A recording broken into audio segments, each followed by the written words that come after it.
드디어 포르탈레사에 도착했는데 정말 덥다. 정말 더워.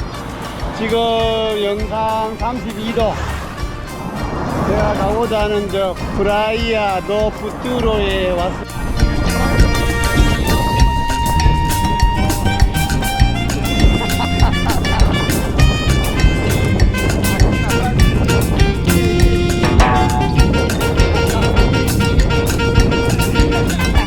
여기 포르탈레사는 완전 북부인데 내가 그동안 갔던 도시 중에서도 상당히 괜찮은 것 같아요. 여러 가지 기반 시설이, 그리고 특히 해산물을 많이 먹는 것 같아요. 안녕하세요. 세계 자전거 행사 이승우입니다. 오늘 강의 주제는 환경에 대한 겁니다. 환경. 여기는 지금 브라질 완전 북부 포르탈레사라는 곳입니다. 이제 브라질 여행 6개월 중에 5개월 이제 됐고 한 달 딱 남았습니다. 여기서 서핑하다가 이제 아마존 지역으로 갈 건데, 제가 지금까지 남미 10개국을 다니고 세계 전체는 55개국을 다녔습니다. 이번 브라질에 와가지고 제가 여행하면서 가장 좀 안 좋았던 점에 대해서 좀 얘기를 하려고 하는데, 그 중에 하나가 환경입니다. 환경.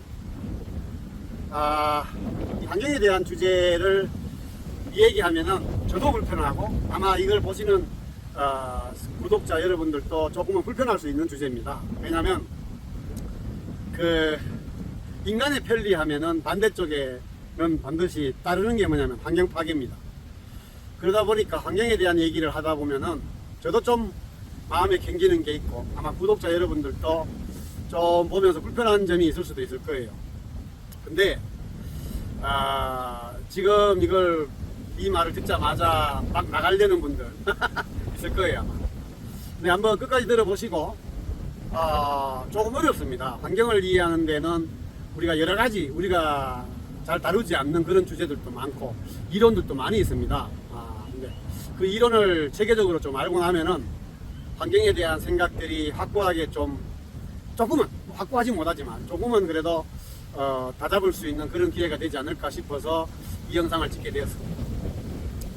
저는 뭐 그렇다고 해서 제가 뭐 환경운동가도 아니고 아주 그냥 대단한 열정적인 환경에 대한 뭐를 잘하는 사람도 아니지만 나름대로 이제 제 딴에는 이런 이론들을 알기 때문에 어느 정도는 제가 노력을 합니다.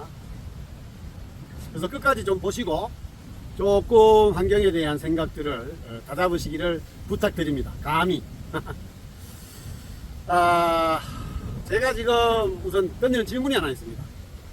전 세계 통틀어서 분리수거, 분리배출이란 말이 더 맞다는데 우리가 일상적으로 하는 말은 분리수거죠. 그 분리수거를 가장 잘하는 나라가 어딜까? 제 개인적으로 그동안 55개국을 다니면서 느낀 점은 많고 그건 한국입니다. 일본이 좀 잘하고 있는데 글쎄요, 작업 깨끗하죠. 일본은 굉장히 깨끗한데 분리수거라든지 이런 것에 대해서만큼은 우리보다는 조금 못한 것 같고, 통계적으로는 독일이 잘하고 있다고 또 얘기합니다. 얘들은 워낙 또 이성주의고 합리주의적인 사고를 갖고 있기 때문에 조금은 잘하고 있는 것 같은데, 제가 독일을 가보고 느낀 점은 그래도 우리나라가 더 낫지 않나 싶은 생각이 좀 많이 들어요. 근데 여러분들 그 통계가 제가 제일 어저께 이 강의를 위해서 이것저것 좀 더 탐구도 볼까 해서 몇 개 순위를 따져봤더니 플라스틱 배출을 아주 잘 환경에 맞게 잘하는 나라를 쑥 뽑는데 그 중에 물론 독일도 있고 한국이 4위더라고요. 거기 인도가 포함되어 있는 거예요. 제가 그거 통계를 보고 이 미친놈들 아니야 이랬어요. 인도 정말 더럽습니다. 인도 애들은 환경에 대한 생각이 1도 없는 놈들입니다. 저는 인도가 워낙 싫었고 제가 여행한 나라 중에 최악의 나라가 인도였기 때문에 인도 트라우마가 있습니다. 인도가 환경을 잘하고 있다, 그거는 진짜 아닌 것 같아요. 그거는 어떤 놈이 통계를 냈는지 모르지만, 무슨 통계를 갖고 냈는지 모르지만 정말 엉터리입니다. 그래서 어쨌든 그런 어떤 체계적인 어떤 통계라든지 이게 그것 하나의 추상적이고 관념적이기 때문에 정확한 건 아닌 것 같아요. 그래서 저는 제가 자전거를 끌고 각 나라를 지금 뭐 3개월 또는 길게는 6개월씩 이렇게 다니면서 여러 가지 체험을 하는데, 환경에 대한 제도, 의식 구조가 가장 정리가 잘 된 나라가 한국이 아닐까.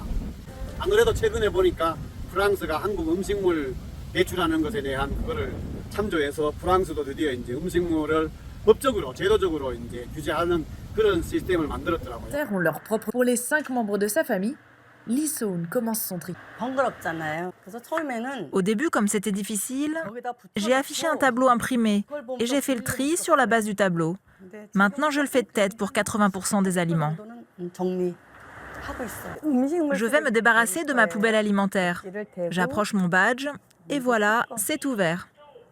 가득 찼네요. La poubelle semble bien pleine. 음식물을 버리겠습니다. Je jette mes déchets. Un système de conteneurs intelligent que la Corée voudrait généraliser. En attendant, des restes, Des substances qui ne sont pas des aliments pour ne garder que les déchets alimentaires. Et aux usines de fabrication des aliments, des animaux.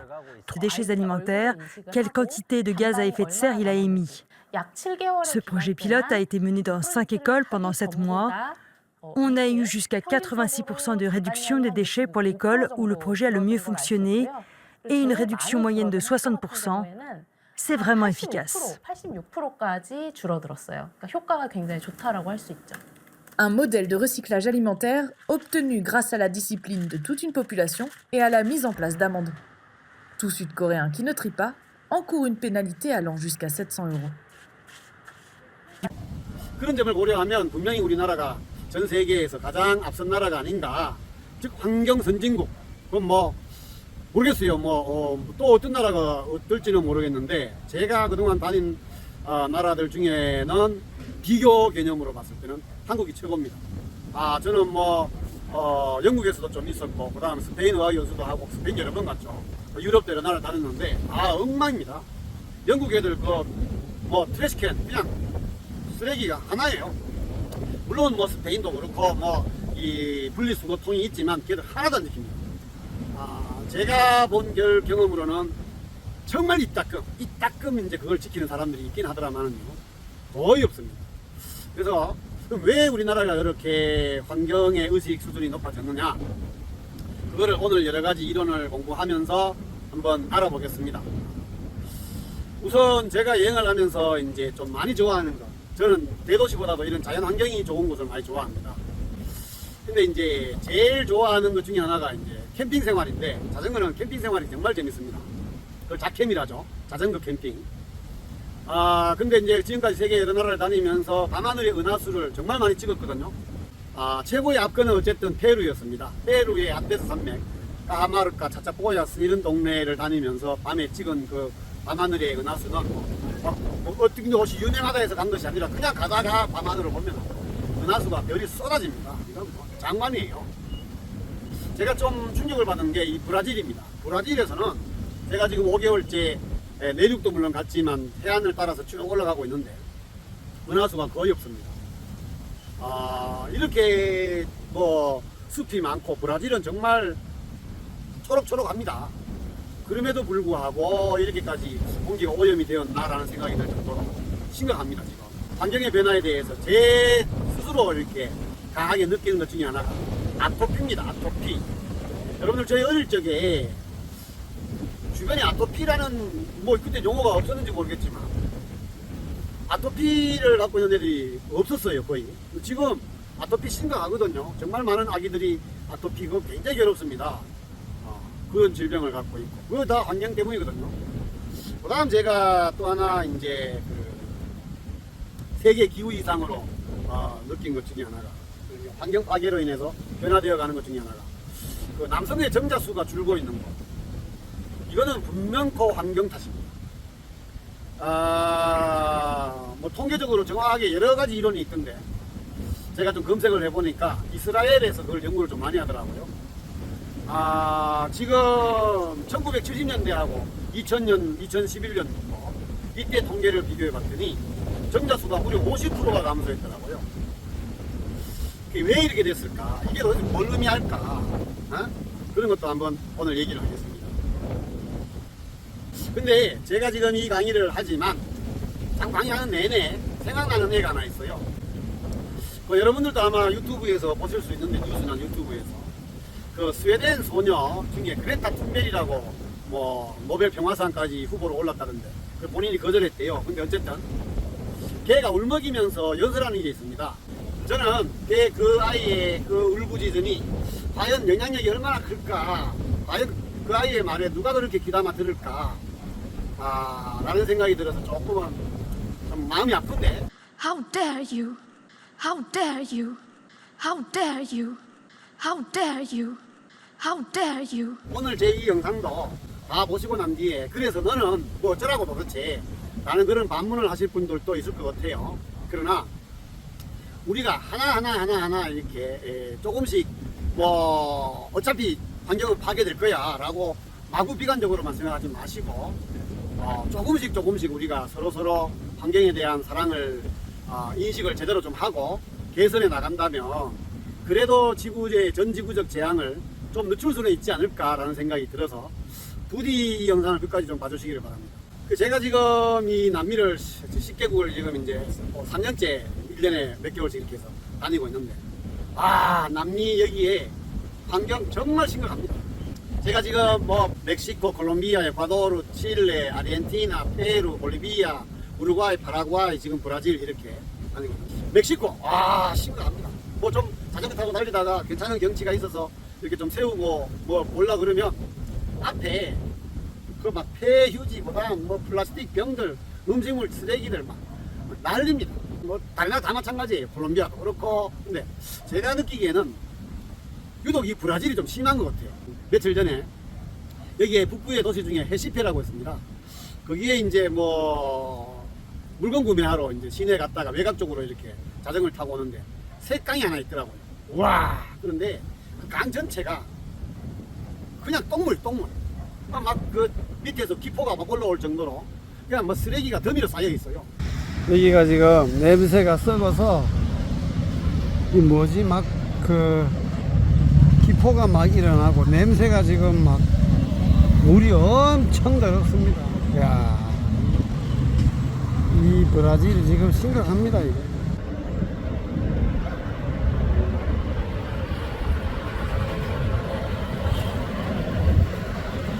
그걸 보면서 이 사람들 정말 참 심하다라는 생각이 들 정도로 심각하거든요. 여기 애들 길 가다 보면은 저는 뭐 음식물을 먹고 이렇게 모르겠어요. 제 자랑이 아닙니다. 그건 우리가 당연히 지켜야 되는 거고. 제가 캠핑을 하거나 뭐 페루나 볼리비아나 어느 나라든 간에 어디든 간에 사실 이게 자전거 짐이 장난이 아니거든요. 저기다가 또 뭐 제가 캠핑 생활하면서 발생한 쓰레기를 봉지에 모아서 달고 다니는 것도 사실 불편하잖아요. 그러나 저는 그것만큼은 철두철미하게 지킵니다. 그래서 산 아래 내려와 가지고 아니면 뭐 바닷가를 떠나서 동네가 나타나면 쓰레기통이 있으면 거기다가 이제 버리는데,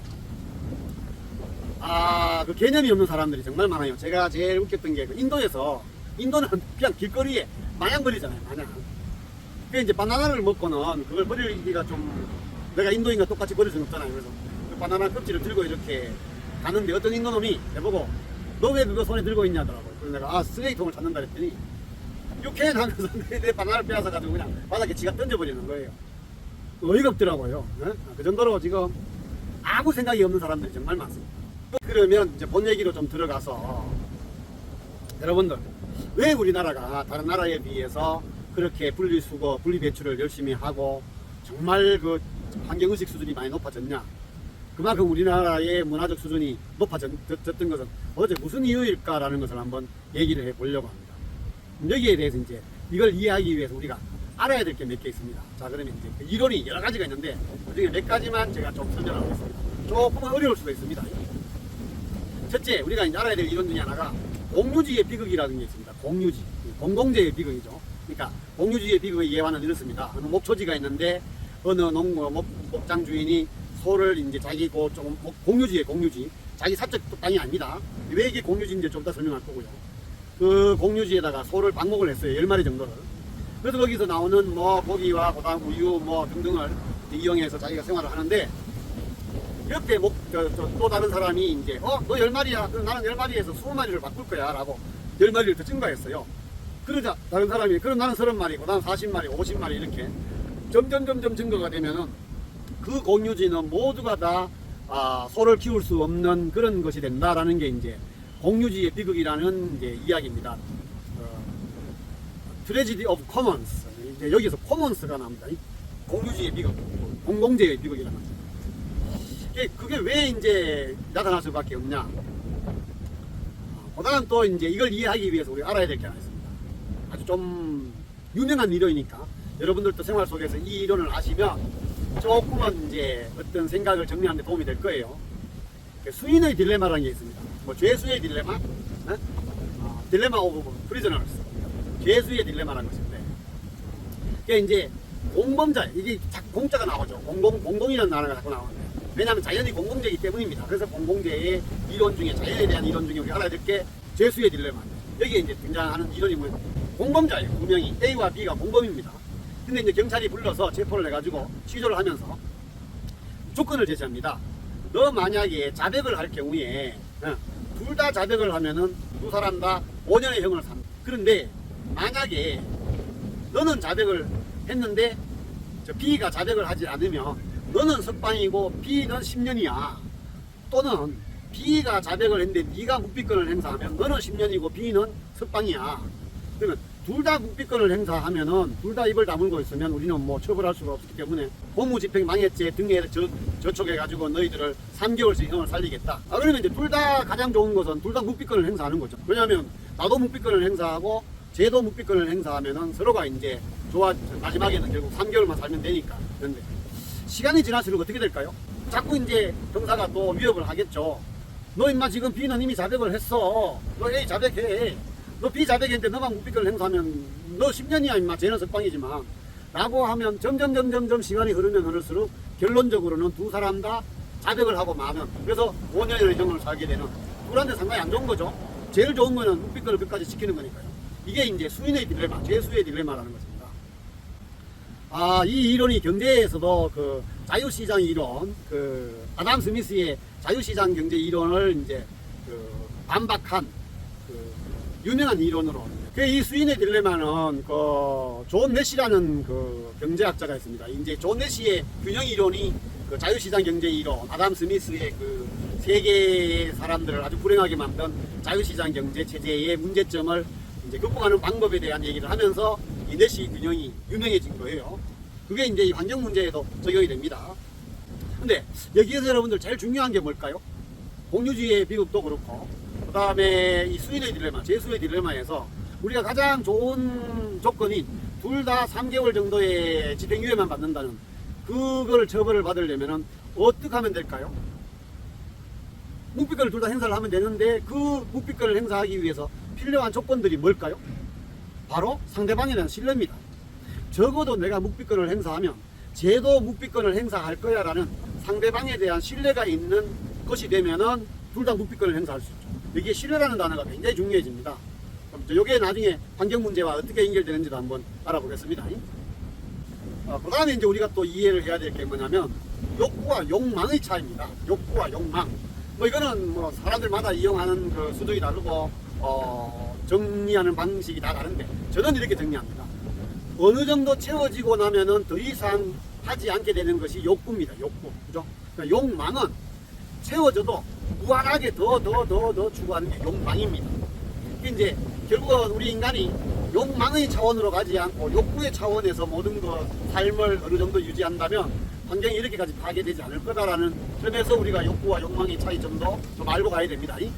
자, 그 다음에 이제 또 작은 이론 중에 하나가 저는 매우 좋아하는 이론인데 그 제임스 러브록이라는 사람이 만든 그 가설입니다. 아직 완전히 이론으로 정립이 된 건 아니고 한데 그 가이아 가설이라고 있습니다. 어떤 사람은 아예 가이아 티어리, 이론이라고도 말하는데 저는 세계적으로 지금 가이아 가설을 이론으로까지 인정하는 경우는 아닌 것 같아요. 어떤 거냐면 저는 가이아 이론을 믿는데 그 가이아가 이제 라틴어로는 대지의 여신입니다. 대지의 여신인데 가이아라는 그 과학자가 뭐라고 얘기하냐면 도대체 이 지구가 그렇게 오랜 세월 동안 산소의 양, 질소의 양, 이 대기권에 우리 인간들이 잘 살 수 있도록 여러 가지가 조절되는 이유는 도대체 뭘까?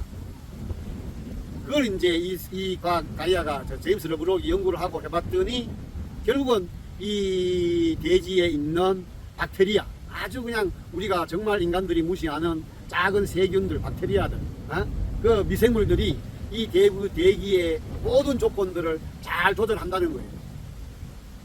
그러니까 결국은 이제 그 가이아 가설이 인류에게 적용이 되는 시점은 되면 어떤 내용이 나오냐면 인간들이 막 그렇게 환경을 파괴하고 대기의 조건을 안 좋게 아무리 나쁘게 만들어도 지구 표면에 있는 그 작은 박테리아 미생물들이 그것을 극복하기 위해서 어마어마한 노력을 해가지고 지금까지 별 문제 없이 지탱되어 왔다라는 거예요. 그런데 현 시점은 그 가이아 이론의 박테리아들이 감당을 못할 정도로 지금 많이 오염되었기 때문에 문제가 된다라는 거예요. 그러면 이제 결국은 과학주의자들의 많은 사람들은 이 가이아 이론에 의하면 인간이 박테리아보다 못하다는 얘기잖아요. 그래서 많은 과학자들이 그 제임스 러브록을 막 비판합니다. 그러자 제임스 러브록이 이 말을 합니다. 당신네들이 그렇게까지 인간의 욕망을 포기하지 못하고 이렇게 자연을 파괴하는 것에 대한 합리적인 지속 가능한 과학의 발전을 주장한다면 나는 가이아 이론을 포기하겠다 이거예요. 여기에서 이제 중요한 쟁점이 뭐냐면 자연 환경에 나타나는 모든 그 자연의 파괴의 문제점은 우리가 과학을 발달시켜서 충분히 극복할 수 있다는 쟁점입니다. 여러분들은 어떻게 생각하세요? 지금 지구촌에 사람들이 어마어마하게 환경을 파괴하고 지금 지구온난화가 진행되고 있는데 이럴 때쯤에 우리의 어마어마한 과학의 발달이 그 모든 것을 다 극복해낼 수 있을 거다라는 그 과학자들은 이 가이아 이론을 정말 무시하겠죠. 여러분들은 과연 누구의 주장이 맞는 것은 이걸 이제 좀 더 과학적으로 이해하기 위해서 조금 난해한 이론을 하나 여러분들한테 설명을 하겠습니다. 좀 어렵습니다. 잘 들으셔야 됩니다. 그게 이제 그 엔트로피라는 개념이 있습니다. 엔트로피. 그 제가 사실은 엔트로피에 대해서 공부를 좀 많이 나름대로는 열심히 했는데 간혹 우리나라에서 좀 알려진 사람들이 엔트로피를 설명하는데 듣다 보면은 이 사람 엔트로피 수업을 내한테 한번 들어야 되겠구나 싶을 정도로 좀 잘 모르는 경우가 있더라고요. 언젠가 한번 유시민 씨도 나와서 뭐 엔트로피를 설명하는데 조금 고개가 갸우뚱갸우뚱 하더라고요. 저는 어쨌든 좀 쉽게 설명하겠습니다. 좀 어려운데 그러니까 엔트로피라는 건 뭐냐면 연력학 제2의 법칙입니다. 그러니까 연력학 제1의 법칙은 예전 에너지 보존의 법칙이고 그건 뭐 여기서 설명하지 않겠습니다. 연력학 제2의 법칙이 뭐냐면 엔트로피 법칙입니다. 엔트로피는 뭐냐면 예를 들어서 제가 만약에 지금 종이를 불 붙여가지고 종이를 재로 만들잖아요. 그러면 그 재가 다시 종이가 될 수가 없죠. 지가 스스로. 그러니까 사용 가능한 에너지는 그 에너지를 쓰고 나면은 그 에너지는 다시 사용 가능한 에너지로 돌아갈 수가 없다라는 거예요. 불가역성입니다. 불가역성. 요거를 이제 좀 더 이해를 잘하기 위해서 좀 몇 가지 얘기를 더 할게요. 좀 지루하겠지만 제발 좀 들어주세요. 이거 알면 어디 가서 좀 아는 체하는 도움도 될 것입니다. 그러니까 제가 그 다른 영상에서도 한번 여행 영상 거기에도 엔트로피 얘기하면서 제가 막 얘기를 즐겁게 한 적이 있는데 엔트로피를 잘 이해하고 나면은 우리의 삶의 지혜도 생깁니다. 자, 이게 뭐냐면요. 엔트로피가 높아진다는 개념으로 가면은 그게 평형 상태가 된다는 거예요. 그러니까 비평형 상태가 엔트로피가 낮은 상태고, 그 다음에 엔트로피가 높아지면 평형 상태가 되는 거예요. 그러니까 무질서한 것에서 질서롭게 되는 게 엔트로피의 증가입니다. 좀 어렵죠? 그럼 이걸 좀 쉽게 설명할게요. 자, 제가 지금 이렇게 막 움직이고 에너지가 있잖아요. 여러분들 좀 보세요. 자, 제가 이거를 제 삶과 연결시켜서 설명한 적이 있는데, 어린 아이는 안정적일까요? 불안할까요? 어린애 꼬마, 한 3살, 4살짜리. 불안하죠. 막 이렇게 뛰어다니고 뭐 넘어질지도 모르는데 막 설치잖아요. 불안한 상태예요. 그럼 걔는 에너지가 어마어마하게 많은 거예요. 그러나 나이가 들고 세포가 노화돼가지고 더 이상 막 뭔가 이렇게 차분해지는 노화된 80대 그분들의 움직임은 왕성할까요? 차 가라앉을까요? 아예 가라앉겠죠. 그거는 엔트로피가 증가됐다는 거예요. 어렵죠? 다시 다른 걸 설명할게요. 자, 수면이 잔잔하고 고요하면은 그거는 엔트로피가 증가됩니다. 그러나 수면이 막 일렁거리는 상황이 있죠. 막 무질서하게 막 파도가 치고 여기 지금 바다에 파도 치는 것처럼 저 파도가 막 치는 그 순간은 엔트로피가 낮은 거예요. 근데 이게 점점 엔트로피가 증가되면은 이게 에너지를 잃어버립니다. 그러니까 에너지가 굉장히 많은 상태는 엔트로피가 낮은 상태고, 에너지를 점점 써가지고 에너지가 거의 없어진 상황에 가면은 그게 바로 엔트로피가 증가된 상태예요. 그러면 우리가 어떤 에너지를 막 쓰잖아요. 에너지를 쓰고 난 뒤에 그 다 쓴 뒤에 마지막 결과물에는 에너지가 없죠. 그 에너지가 없는 상태가 바로 엔트로피가 증가된 상태예요. 자, 그럼 정리하면은 저엔트로피 상태는 무질서의도가 굉장히 높습니다. 그 다음 불안한 상태예요. 그 다음 비평형 상태입니다. 그 다음 엔트로피가 증가됐다는 얘기는 평형 상태, 그 다음 에너지가 없는 상태, 질서가 있는 상태가 된다는 거예요. 지금 저희가 이렇게 바람이 불잖아요. 이 바람이 분다는 것은 이거 불안한 상태예요. 근데 바람이 없다는 것은 그거는 안정된 상태죠. 그게 바로 엔트로피입니다. 근데 이게 거꾸로는 절대로 못 가죠. 자, 내가 아까 설명했지만 제가 지금 우유하고 뭐 오렌지를 섞었다 칩시다. 두 음료를. 그래서 막 흔들었어요. 그러면 두 개가 무질서하게 막 움직이는 상태는 엔트로피가 증가되지 않은 상태예요. 그래서 에너지가 있죠. 그래서 막 무질서하게 움직이다가 이게 점점 에너지를 잃고 고요해지면 그게 엔트로피가 증가되는 상태예요. 그러면 모든 물질은 엔트로피가 낮은 것에서 엔트로피가 증가되는 방향으로만 간다는 거죠. 동네 개들이 다가와서 지금 그럼 어쨌든 그러면 그 에너지를 다시 원래 에너지가 있는 상태, 즉 엔트로피에서 고엔트로피에서 저엔트로피로 바꿀 수는 없죠. 더 쉽게 말하면 어린애가 이제 왕성하게 움직이다가 나중에 노화돼 가지고 차분해지고 에너지가 잃었을 때 이거 거꾸로 할 수는 없잖아요. 이게 물리학자들이 들으면 그건 아니다, 그건 잘못된 비유다 하는데, 저는 지금 이제 엔트로피 개념을 자연 환경에다가 결국 시키려니까 이런 예를 드는 거예요. 물리적으로 봤을 때는 그렇게 설명하면 됩니다. 그러니까 제가 애들한테 이걸 쉽게 설명하기 위해서 빵구를 설명합니다. 빵구가 만약 색이 있으면 어떨까, 이렇게 이제 제가 비유를 했는데, 만약에 빵구를 끼는데 그게 빵구가 제가 무지개색 빵구를 끼울 수 있다고 칩시다. 그러면 내가 뭐 당근도 먹고 뭐 오렌지도 먹고 색깔을 막 조화롭게 만들어 먹어서 빵구가 7빛깔로 나와요. 그럼 빵 꼈을 때 그게 막 이렇게 나와가지고 서로 막 움직이겠죠. 그러면 그게 막 이렇게 막 움직이니까 그건 불안한 상태고 뭔가 왕성하고 이러잖아요. 근데 이게 이제 싹 퍼졌습니다. 마지막 단계에 싹 퍼져서, 그러면 이제 이렇게 저엔트로피에서 고엔트로피로 가가지고 확산, 막 전체 나가 이렇게 잉크가 물에 완전히 다 똑같은 색이 되어버린 그 상태가 되는 것을 우리가 물리학에서는 열사라 합니다. 열사. 에너지가 없어진 상태라는 거예요. 아무것도 이제 색을 구분할 수 없을 정도로 희석이 되어버렸어요. 그러면 그거는 평형 상태가 된 거죠. 그러면 그 빵구가 처음에 뻥 꼈을 때 무지개 색깔로 막 이렇게 나와가지고 막 흩어졌는데 그걸 처음처럼 돌릴 수 있습니까? 못 돌리잖아요. 그러니까 더 쉽게 말하면 우리가 물에다가 이제 잉크 스포이트로 잉크를 꼭 떨어뜨렸을 때 그 막 잉크가 떨어지면서 물에서 그 움직이는 문이 있죠. 그게 이제 시간이 한참 지나면 완전히 물과 이제 어쨌든 확 퍼져버린 상태. 그러면 그거를 다시 이 잉크가 떨어졌을 때의 그 무늬를 만들어낼 수가 없죠. 돌아갈 수가 없잖아요. 이게 바로 엔트로피의 특징입니다. 조금 이해가 잘 될까 염려가 스럽습니다만 이 정도로 하겠습니다. 근데 왜 이 엔트로피가 이 환경 얘기에 중요한 얘기로 나오냐? 혹시 제 얘기가 좀 이해가 안 되시는 분들은 제가 책을 하나 추천하겠습니다. 제레미 레퓨킨이라는 사람이 쓴 엔트로피, 그 제목 자체가 엔트로피입니다. 그 책을 꼭 한번 읽어보십시오. 그러면 이해 수준도 많이 높아지고 저보다 더 많은, 제 강의보다 더 좋은 많은 것을 얻을 것입니다. 그리고 감동적인 책입니다. 과학서적 중에 제가 읽은 과학서적 중에 정말 몇 안 되는 감동적인 내용이 바로 엔트로피라는 책입니다. 제레미 레퓨킨입니다. 그러면 왜 그 엔트로피 얘기가 여기서 나오느냐? 여기서 중요합니다. 자, 모든 존재들은 저엔트로피에서 고엔트로피로 증가되지 절대로 불가역성, 다시 저엔트로피로 돌아갈 수가 없다라는 거거든요. 그런데 이게 돌아갈 수 있다는 이론이 나옵니다. 이게 바로 이제 뭐냐면 개방계입니다. 개방계. 좀 어려운데, 그게 이제 쉽게 말하면 생명체가 다 그런 거예요.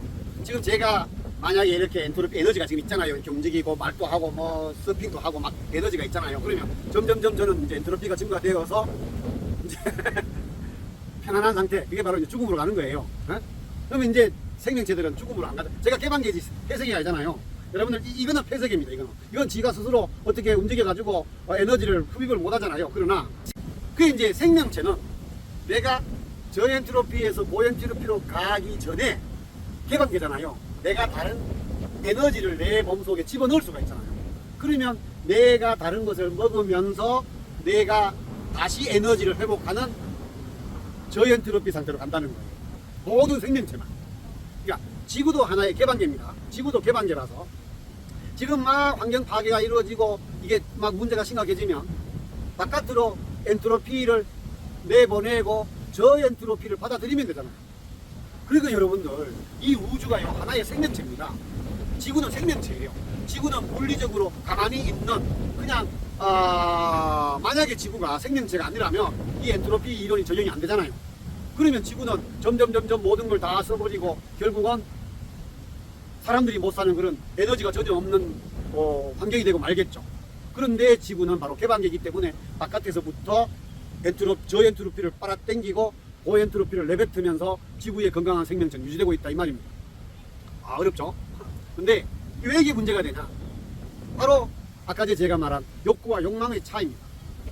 만약 인간들이 다른 생명체처럼 그러니까 여기에 여러분들 그저 사자가 다른 어떤 양을 하나 잡아가지고 다 먹죠. 배부르잖아요. 그러면 다른 양을 안 잡아먹습니다. 그죠?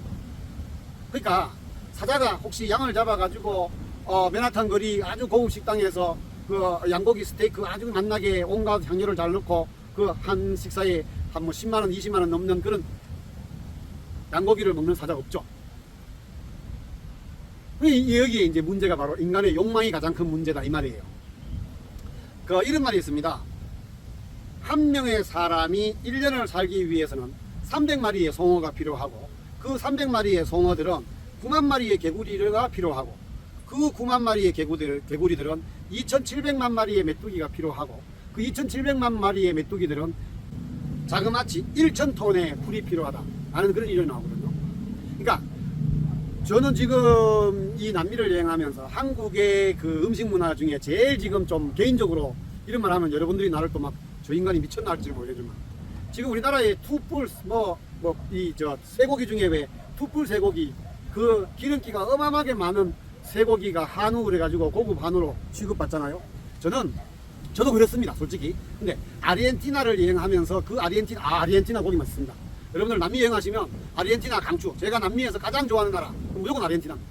사람들이 일단 너무 좋고 그래서 아르헨티나 친구들 지금 많이 사겠습니다만 그 다음에 또 하나가 물가가 저렴한데 또 하나 좋은 게 쇠고기가 어마어마하게 맛있습니다. 제가 다른 편에서 많이 얘기했지만 아르헨티나는 거지도 쇠고기를 먹을 수 있습니다. 제가 진짜예요. 제가 아르헨티나에 있으면서 저녁에 보통 한 3,000원어치 고기 사면은 그날 다 못 먹어요. 스테이크 아주 맛있습니다. 여기 브라질 고기 맛없습니다. 차원이 다릅니다. 근데 그 아르헨티나 고기는 기름기가 우리나라의 한우처럼 많이 있지 않습니다. 일본의 와규하고 한국의 한우 이거는 분명히 문제가 있는 겁니다. 건강에도 안 좋아요. 특히 지금 제가 이야기하는 엔트로피의 개념을 적용시켜 보면 한국의 한우는 심각한 문제가 나죠. 여러분들 소가 원래 옥수수를 먹는 동물이 아닙니다. 한국의 한우의 그 마블링이 어마어마하게 많은 한우를 만들기 위해서 소한테 어마어마한 양의 옥수수를 먹여야 됩니다. 그래서 노골적으로 말하면 한국의 투뿔 한우를 줄이면 아프리카에 굶어 죽는 아이들의 식량이 어마어마하게 전달될 수도 있습니다. 그냥 한국의 한우를 만나게 만들기 위해서 어마어마한 미국산 옥수수가 글로 이동을 하잖아요. 그죠? 지금 제가 한 명의 사람, 그 다음에 송어 얘기, 메뚜기 얘기, 개구리 얘기, 풀 얘기를 한 것처럼요. 그러니까 엔트로피의 법칙을 이해를 하면은 지구상의 암적인 존재는 바로 인간이죠. 그럼 암이라는 게 뭡니까? 자, 어떤 생명체가 있으면 각각의 세포가 잘 성장을 하는데 자기 혼자만 갑자기 빨리 자라잖아요. 여러분들 암세포는 성장 속도가 다른 세포들보다 월등히 빠릅니다. 그리고 다른 세포들을 마구 죽이는 일을 하죠. 그게 바로 이제 그래서 항암 치료를 받으면 우리가 그 원리가 뭐냐면 다른 세포보다도 성장 속도가 빠른 세포를 죽이는 게 바로 항암 치료입니다. 그죠? 그러다 보니까 뭐 우리 몸에서 빨리 자라는 머리카락이 다 빠지고 항암 치료를 받으면 그 다음에 위장에 있는 그 흉털돌기가 이게 다 상하고 말아서 항암 치료를 받으면 음식을 못 먹고 이런 부작용이 있잖아요. 그러면 여러분들 잘 한번 생각해 보십시오. 우리가 암적인 존재라는 게 도대체 누군가 이거예요. 자, 지구촌에서 다른 생명체보다도 더 막 발전을 하면서 과다한 발전을 이루고 자기네 생활에 편리함을 추구하면서 다른 세포들을 마구 죽이는 존재가 누굴까요? 바로 사람이죠, 사람. 그러니까 엔트로피 공부를 하고 나면은 지구상에서의 암적인 존재는 바로 인간입니다. 지구라는 생명체 속에서. 저는 그래서 늘 자주 얘기하는데요. 우리나라의 암적인 도시는 어딜까요, 그러면? 바로 서울이죠. 아, 우리나라 심각합니다. 아? 뭐 우루과이도 그렇던데. 지금 수도권에 인구 5천만이 넘었지만 어쨌든 5천만을 칩시다. 그러면 2,500만 넘게 지금 살고 있잖아요. 그래서 지금 중소도시가 다 죽고 말면 결국은 대한민국에서 다른 중소도시들을 다 죽이면서 마구 성장만 하는 그런 동네가 어딜까요? 바로 서울이죠. 그래서 지금 이게 심각한, 여러분들 지금 서울의 이 과다 밀집이 이게 좋은 현상이 아닙니다. 어마어마한 문제가 있습니다. 저는 제일 크게 뭐냐면 지금 대한민국 청년들이 집을 사는 것을 포기한 세대가 되고 만 것은 바로 이 문제 때문이잖아요. 지금 뭐 속초나 뭐 저 목포나 이런 데 가면 아파트 한 채에 뭐 모르겠어요. 정확한 금액이 얼마인지는 모르겠지만 뭐 한 2, 3억, 4억 정도, 5억 정도잖아요. 지금 서울이 어떻습니까? 이건 장난이 아니잖아요. 그러니까 자기의 발전만을 막 욕망적으로 추구하고 다른 것들을 다 죽이는 게 바로 암적인 존재라면 우리 인간들은 분명히 지구촌에서 암적인 존재 맞습니다. 그죠? 전 세계에서의 가장 암적인 나라, 저는 미국이라고 생각합니다. 모든 전쟁에 다 가담하면서 자기 나라만 마구 성장하고 다른 나라를 마구 억압하는. 보다 우리 몸에서 저는 가장, 이건 뭐 딴 얘기인데 가장 암적인 기관은 어디냐? 바로 입입니다. 입. 요거의 맛을 위해서 똥꼬는 1000대를 받잖아요. 이건 뭐 딴 얘기인데 제가 그래서 옛날에 한때 똥꼬의 비명이라는 글을 쓴 적이 있습니다만, 보다 우리나라 교육의 암적인 존재는 바로 서울대학이죠. 그 서울대학이 비대하게 막 자기네들의 그 카르텔을 짜가지고 뭐 모든 한국의 모든 분야에서 다 해먹을 때 다른 대학들이 지금 엉망이 되고 마는 거예요. 지금 여러분들 지방대학, 국립대학 지금 엉망이 됐습니다. 어쨌든 이런 등등인데, 그래서 엔트로피 개념을 공부하면 인간이 바로 암적인 존재다.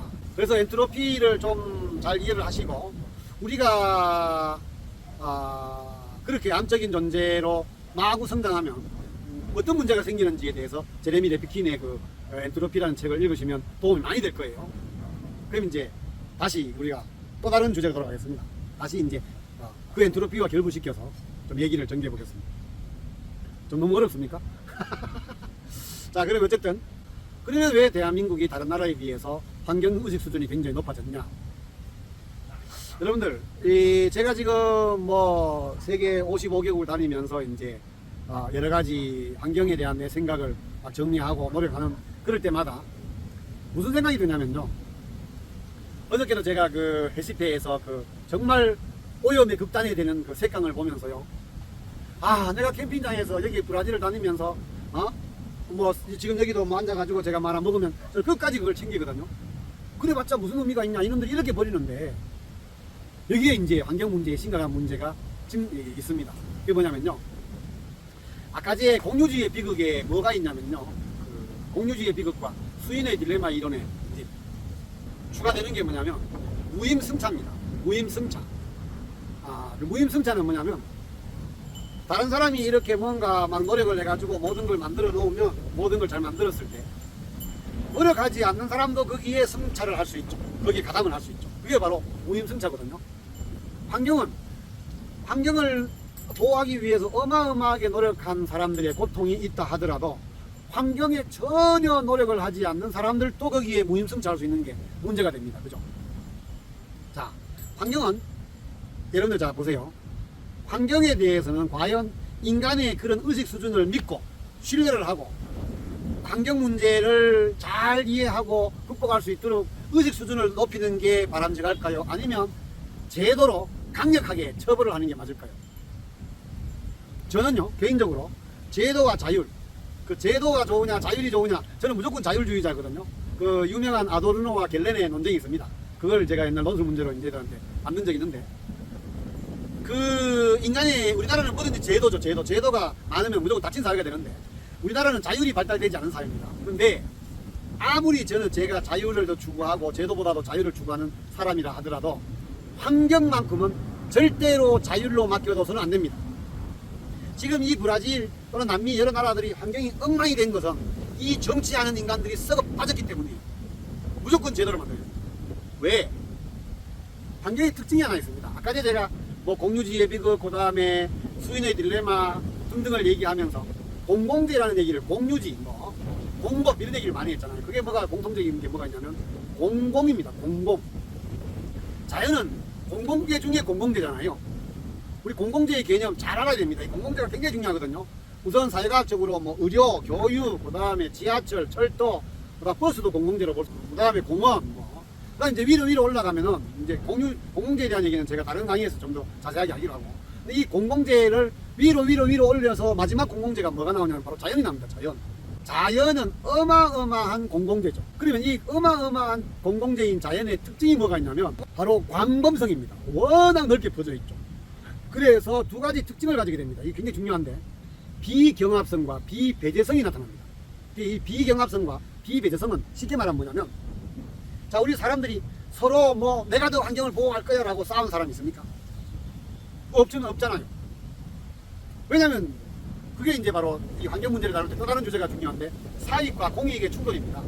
즉 환경을 내가 보호하는 것은 내 사적인 이익이 증가될까요? 아니면 공적인 이익일까요? 내한테 직접적으로 도움되는 건 없습니다. 우리나라가 아무리 분리수거를 열심히 하고 개미가 있습니다. 지금 개미가 묵니다. 이게 파리도 무는 나라예요.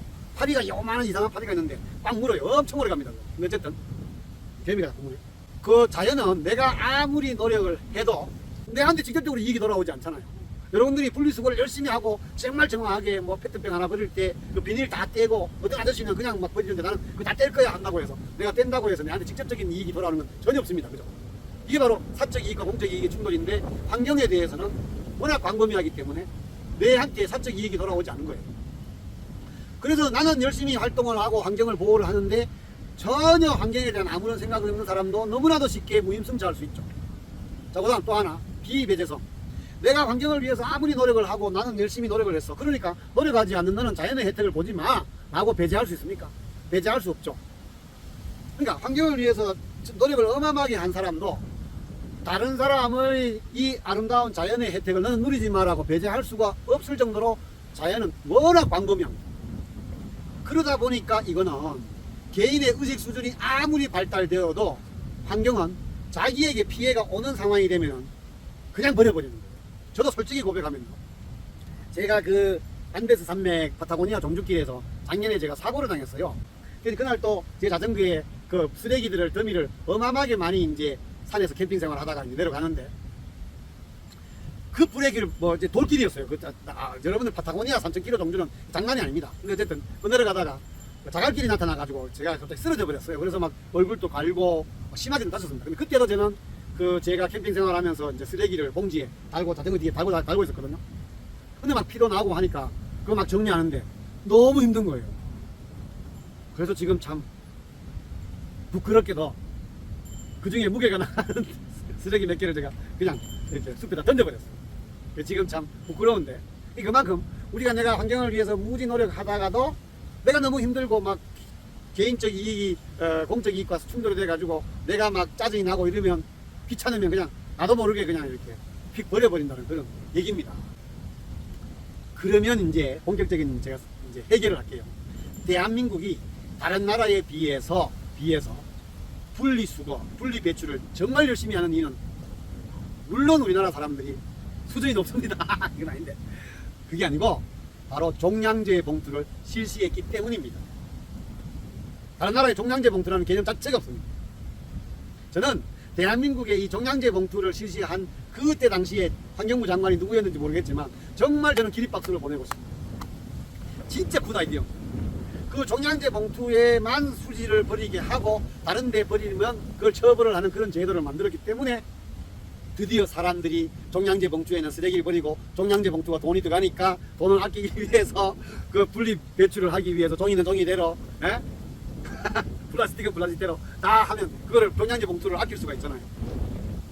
물론 어떤 사람은 뭐 우리나라가 땅덩이가 좁기 때문에 그냥 막 쓰레기를 버리면 너무나 심각한 문제가 발생하기 때문에 분리수거가 발달됐다라고 하는데 그거 그냥 땅덩이 좁다고 아무리 얘기해도 안 돼요. 그래서 환경 문제만큼은 무조건 강압적인 제도가 필요합니다. 왜? 아까 제가 수인의 딜레마하고 공유주의 비극을 설명을 했지만 아무리 의식 수준을 다른 쪽에서 높인다 하더라도 이게 자연은 워낙 광범하잖아요. 여기에 지금 내가 만든 이 공기를 다른 사람은 너 맞지 마라고 할 수가 없잖아요. 밤하늘의 은하수를 나만 볼 수 있는 게 아닙니다. 그죠? 그래서 환경 문제만큼은 무조건 제도로 강압적으로 해야 됩니다. 그게 대성공을 한 나라가 바로 대한민국입니다. 그래서 제도와 의식은 맞물려 갑니다. 먼저 제도로 잘 만들어 가지고 사람들을 거기에 익숙하게 만들면 그 다음에 의식 수준도 점점 올라가는 거예요. 저는 지금 솔직히 아마 한국인들 대부분 외국 여행 다니면서 굉장히 느낄걸요. 와, 우리나라는 이렇게 분리수거를 잘하는데 이놈의 새끼들 이게 뭐야? 라고 그 분개감을 느낄 거예요. 그리고 불편해집니다. 왜냐하면 우리는 분리수거를 했는데 얘들은 분리수거를 하지 않으니까요.